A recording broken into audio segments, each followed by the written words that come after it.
Bismillahirrahmanirrahim. Assalamualaikum warahmatullahi wabarakatuh.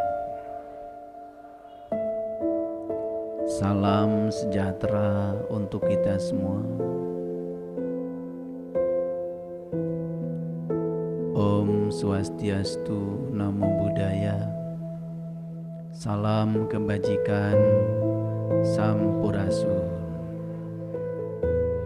Rahayu Sagung Dumadi. Segala puji hanya milik Allah, pemilik semesta raya, yang maha pengasih, yang maha penyayang, yang maha luas, yang maha sabar, yang maha lembut.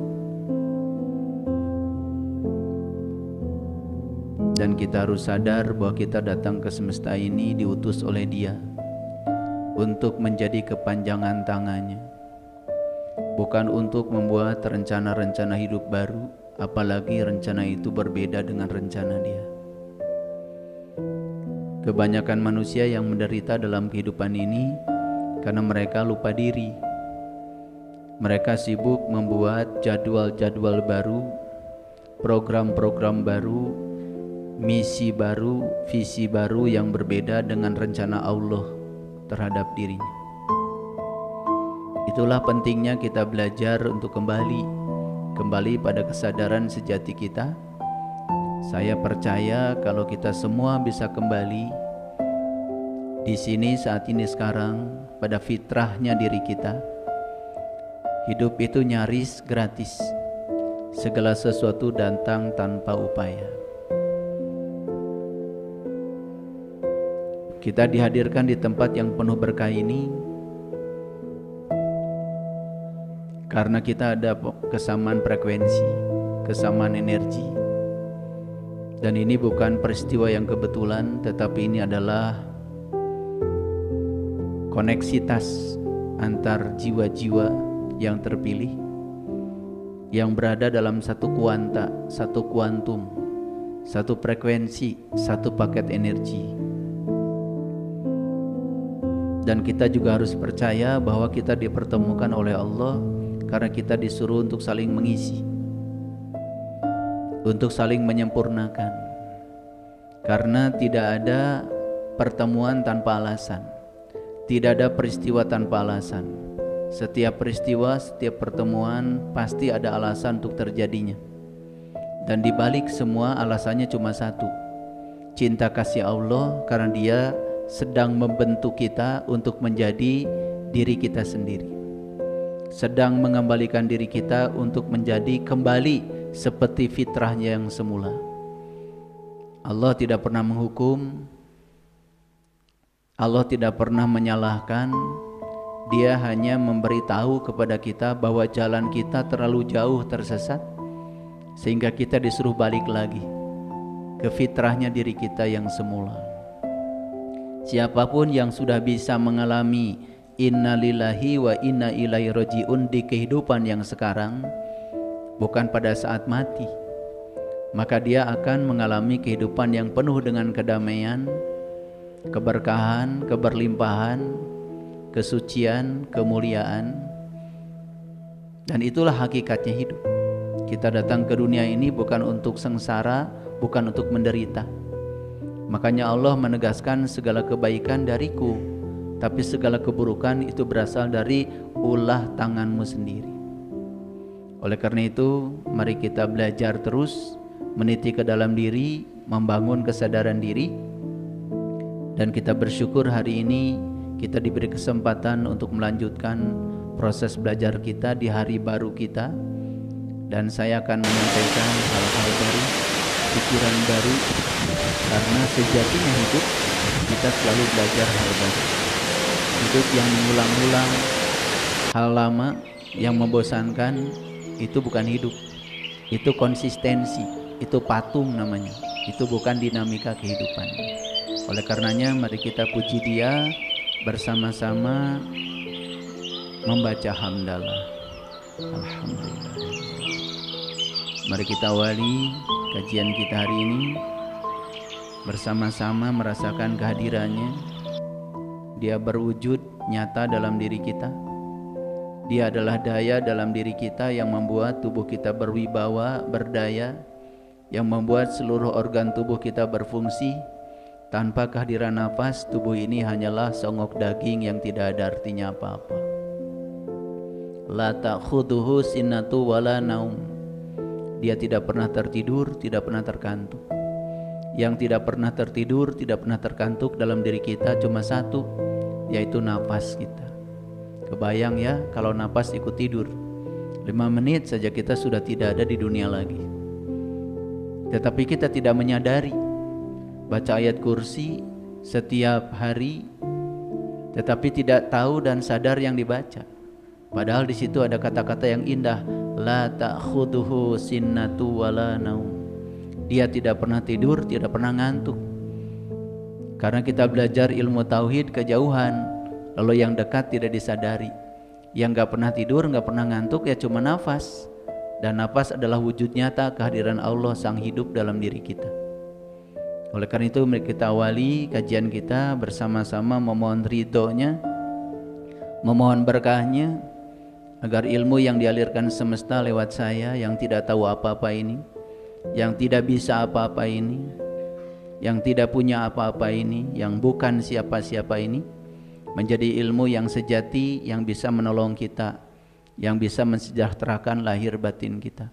Kita sapa asmanya dengan kelembutan dan cinta seraya membaca basmalah.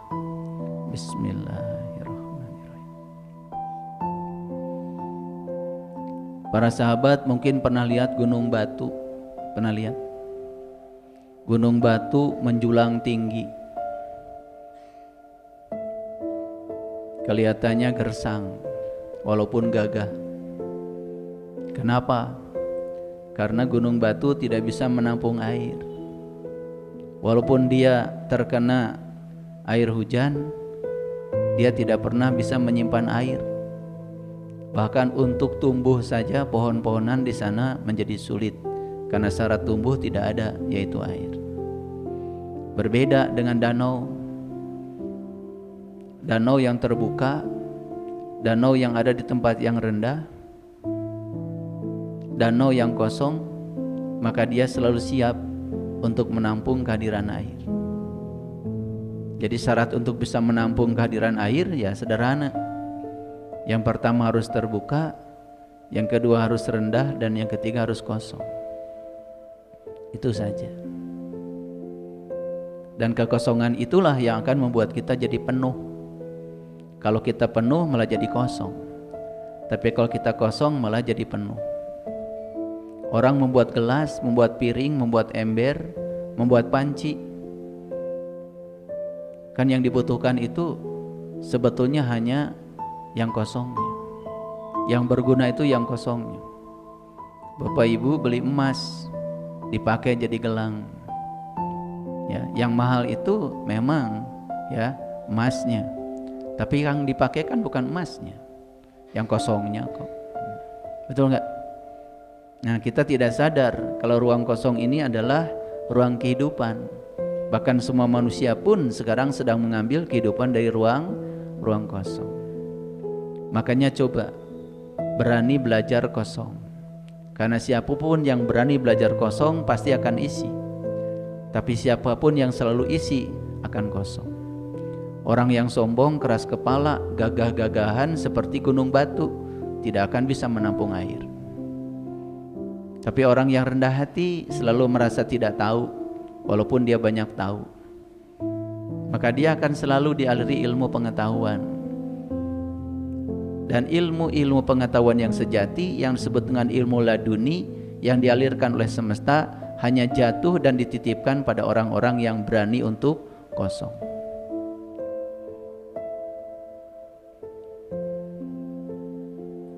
Hidup itu yang bagus ya seperti air. Air itu tidak pernah menyalahkan angkasa ketika dia jatuh.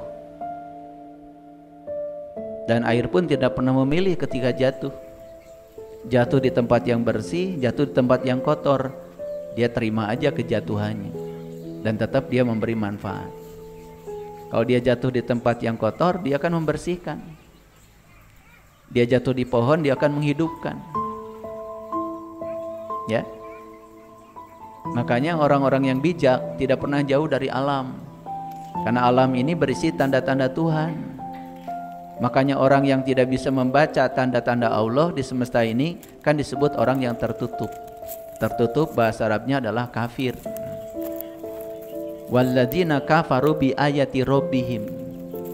Dan orang-orang yang tertutup terhadap tanda-tanda Tuhan di semesta ini, baik yang ada dalam dirinya maupun yang ada di semesta, itulah orang-orang yang kafir. Jadi orang kafir itu bukan orang yang berbeda agama dengan kita, tetapi orang kafir itu yang tertutup. Apapun yang dia lihat tidak memberi manfaat bagi dia. Apapun yang terjadi tidak memberi nasihat pada dia. Banyak peristiwa yang dialami tetapi dia rugi dalam kehidupan ini karena dia tidak pernah belajar. Sebanyak itu peristiwa yang terjadi, dia pun tidak bisa mengambil pesan dari peristiwa. Banyak yang kayak gitu. Banyak. Makanya disitulah Allah bersumpah, ya, demi waktu sesungguhnya manusia itu rugi. Ya, siapa yang rugi? Yang rugi itu adalah mereka yang ya abai terhadap semua tanda-tanda yang diperlihatkan Allah. Padahal di dalam diri kita tuh banyak sekali tanda-tanda Allah. Dari ujung rambut sampai ujung kaki. Waduh, kalau diungkap. Ya. 100 triliun sel dalam tubuh kita membentuk organ tubuh kita. Itu semua adalah tanda-tandanya. Dan kalau dibaca semua tanda-tanda itu dalam tubuh saja tidak akan cukup waktu. Makanya berjalan di alam semesta puluhan kilometer mungkin bisa ditempuh dalam waktu yang singkat. Tapi berjalan ke dalam diri walaupun sejengkal, kalau tidak tahu ilmunya, tidak tahu caranya, mungkin selama hidup pun tidak cukup waktu. Apalagi dalam diri kita ada penyakit yang namanya penyakit kesombongan. Sesungguhnya kita itu tidak tahu, tetapi kita sendiri tidak tahu bahwa kita tidak tahu. Malah sibuk untuk membuat jubah-jubah kepalsuan untuk menutup ketidaktahuan kita. Dan dikiranya kebodohan itu bisa disembuhkan dengan jubah. Dikiranya kesombongan itu bisa disembuhkan dengan baju luar. Padahal baju luar itu semakin tebal, semakin akan membuat kita tidak tahu kebodohan kita sendiri. Dan kebodohan tidak bisa disembuhkan dengan pakaian luar. Nah, banyak orang yang sibuk untuk mendandangi pakaian luarnya, tetapi dia lupa untuk mendandani diri sejatinya di dalam. Nah, itulah yang akan kita kaji hari ini. Makanya kajian kita hari ini ya sudah tertera di layar ini. Kita akan belajar untuk melepaskan jubah kealiman palsu. Ya, ini judul kita hari ini. Jadi judulnya apa? Melepaskan jubah kealiman palsu. Jadi kita akan berlatih melepaskan. Nah, apa yang dilepaskan? Jubah. Jubah apa? Jubah kealiman palsu. Makanya banyak orang yang mengklaim dirinya seolah-olah alim. Alim itu ahli ilmu sebetulnya. Tetapi dia hanya mengulang-ulang ilmu yang sudah dihafalnya di otaknya. Tidak pernah bisa mengalirkan ilmu baru. Kenapa? Intuisinya mati. Makanya ada 5 tubuh manusia. Yang paling atas namanya tubuh spiritual. Yang kedua namanya tubuh intuisi. Dan yang ketiga namanya tubuh mental. Ada pikiran sadar, ada pikiran bawah sadar. Dan yang keempat namanya tubuh energi. Nah, yang paling kasar namanya tubuh fisik. Jadi kalau tubuh fisik ini ingin kelihatan sehat dan memang betul-betul sehat, maka sehatkan aja tubuh-tubuh di atasnya. Makanya kalau orang sakit-sakitan secara fisik, itu sebetulnya gambaran kalau tubuh di atasnya pasti ada masalah. Orang yang bermasalah dengan tubuh spiritualnya, jiwanya kotor, ya pasti bermasalah ke tubuh fisiknya. Karena yang tubuh spiritualnya kacau balau, pasti tubuh intuisinya juga tidak hidup.